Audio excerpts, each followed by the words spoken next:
নমস্কার, সনাতন ধর্মকথা চ্যানেলে আপনাদের সবাইকে স্বাগত। আজ মহাভারতের আদি পর্বের 14 অধ্যায়ে জরৎকারুর বিবাহ পর্ব শুরু করব।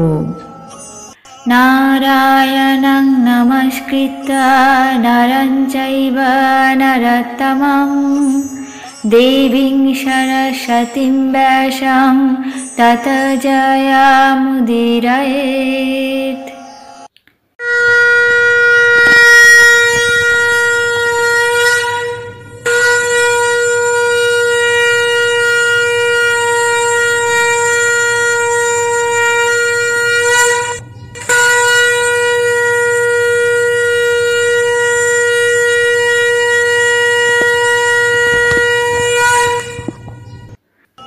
ঋষি উগ্রশ্রবা বললেন, জরৎকারু মুনি গার্হস্থ্য আশ্রম করতে সংকল্প করে পত্নী লাভের জন্য সমস্ত মহিমণ্ডল ভ্রমণ করতে লাগলেন, কিন্তু কেউ তাকে কন্যা সম্প্রদান করলেন না।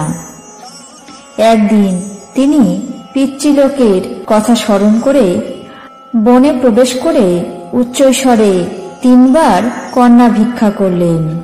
তার সেই ভিক্ষা বাক্য শুনে নাগরাজ বাসুকী নিজের ভগ্নীকে নিয়ে এসে তাকে সম্প্রদান করতে উদ্যত হলেন, কিন্তু জরৎকারুর সঙ্গে সেই কন্যার নামের কোনো মিল ছিল না।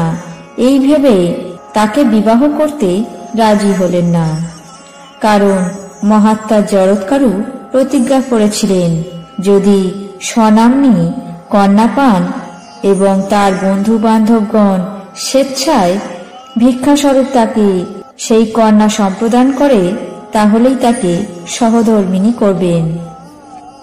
তারপর মহাপ্রাজ্ঞ মুনি জরৎকারু বাসুকীনাথকে জিজ্ঞাসা করলেন, হে ভুজঙ্গম, তুমি ঠিক করে বলো, তোমার ভগিনীর নাম কি? বাসুকী বললেন, হে দ্বিজোত্তম, আমার এই অনুজার নাম জরৎকারু। আমি আপনাকে এই ভগিনীটি সম্প্রদান করছি, আপনি একে গ্রহণ করুন।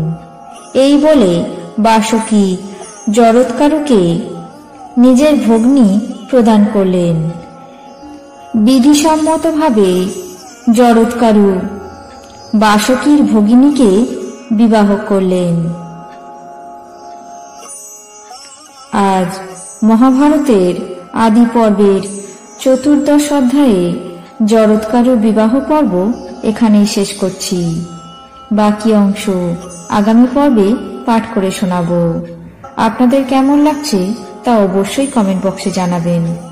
চ্যানেলটিকে সাবস্ক্রাইব করবেন, লাইক করবেন, শেয়ার করবেন। ধন্যবাদ।